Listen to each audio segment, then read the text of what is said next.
بالنسبه للبسيطلات ديالنا ديال اليوم بالسمك كيجيو من اروع ما يكون، سهلا في الاستعمال. غنصاوبوا كميه كبيره. هنا انا غادي ناخذ كميه من الكروفيت، غنضيف ليها الثوم، ورق الرند، القليل من الملح، وغنضيف لهم الماء غليان ونخليهم حتى يغليو. بعد ما طلع فيهم الغليه غادي ناخذ الشعريه الصينيه، نصفي فوق منها هذاك الماء ديال الكروفيت باش تنسم به وتشرب هذيك اللذه ديال الكروفيت. في المقابل غادي نقي هاد الكروفيت، نحيد له الجلده ديالها ما بقاش حاجتي فيها. ثم ناخذ الهاشوار نوضع فيه القزبر والمعدنوس بكميه وفيره، ثم غادي نضيف ليه ثوم، الفلفله حاره على حسب الذوق، اللي ما بغاش الحار يدير غير الحلوه. ثم غادي نضيف الحامض، والحامض مصير. غادي نضيف التوابل، درت الكمون، الفلفله حمراء، السودانيه، السكينجبير، القليل من البزار وزيت الزيتون، ثم التوابل ديال السمك. غادي نطحن الكل. هذا هو لاباز ديال هاد العقده ديالتي او هاد الشرميله ديالي. غناخذ الحوت، غادي ندهنو بهاد الشرميله اللي صوبت في الهاشوار، كتجي سهله جدا. غنستعملها في كلهم العناصر اللي عندي. غادي نوضع السمك في الفرن. هنا عندي الفلفله حمراء مقطعه، زدت ليها الزبده، ورق الرند، زيت الزيتون، ومعلقه كبيره من هذيك الشرميله اللي صوبت، نوضعها فوق النار. ايضا غادي ناخذ الكالامار، غادي نضيف له واحد المعلقه كبيره من هاد الشرميله اللي درت، والقليل من الزبده، ورق الرند، وزيت الزيتون، ونوضع الكل فوق النار حتى يتشحر جيدا. هاد الشرميله غادي ندوزها على كلهم العناصر اللي عندي. غندير معلقه كبيره، ثم غادي نوضع كل فوق النار حتى يتشحر معايا.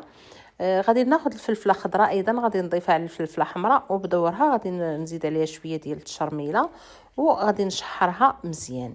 ثم غادي ناخذ عندي هنايا السمك، غير الفيلي ديال السمك، غير هبره، غادي نضيف له حتى هو هذيك التشرميله، وندخلو الفرن حتى يطيب. ما يستغرقش معايا الوقت كثير، فقط واحد 10 دقائق سيكون راه واجد، لان الفران راه مسخن من قبل. نضيف ليه القليل من زيت الزيتون وندخلو للفرن. من بعد ما يطيب غادي نفتتو، نحيد ليه غير الفلكه ديالو. هذا الكالامار من بعد ما تشحر غادي نقطعو بالمقص بهذه الطريقه، ثم نضيف ليه الكروفيت اللي سبق ليا وسلقت، غادي نضيفه، ثم غادي نحرك الكل جيدا. في المقابل غادي ناخذ هذيك الشعريه الصينيه من بعد ما شربات هذاك الماء ديال الكروفيت، نقطعها مزيان بالمقص، ثم نصفيها ونوضعها في الشبكه حتى تصفى. من بعد ما تصفى غادي نضيف ليها معلقه كبيره من هذيك التشرميله، ونحركها جيدا، وندوزها من فوق النار حتى تشرب مزيان هذيك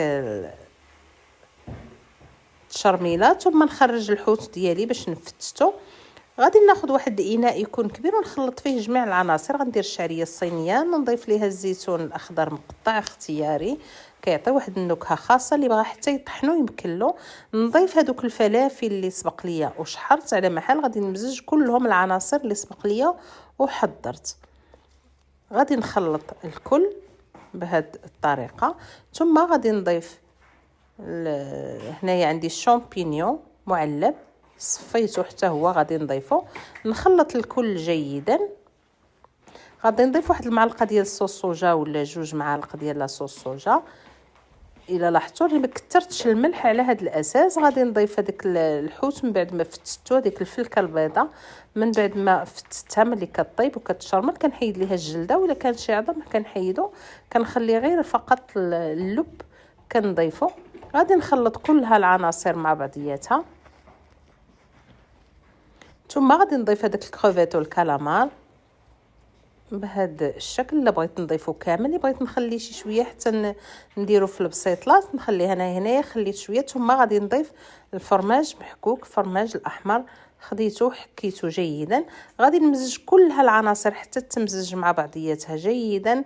ناخذ الورقه ديال البسطيله. هنايا عندي الزبده والزيت مخلطين، ضفت لهم واحد المعلقه ديال الفلفله حمراء حلوه باش تجيني البسطيله ديالتي فيها اللون. غادي ناخذ واحد الاطار نعمر في الوسط. ثم انا تخيرت اليوم غادي نديرهم على شكل صريرات. كنوضع واحد الكروفيت من الوسط ولا الكالامار كل وحيده، نلوي نصف لويه كيف ما هو موضح في الصوره، ونعاود ندير الكل في الاسفل هذوك الوراق، ونرجعهم للاطار كيطيبوا في هذا الاطار على هذا الشكل. غادي نصاوب وحيده اخرى. غادي ناخذ هذيك الزبده والزيت مزوجين مع التحميره. ندهن الورقه ديالتي مزيان، ندير الاطار، ندير الشعريه الصينيه، ثم ندير واحد الكروفيت والكالامار في الوسط ونجمع على شكل صريره.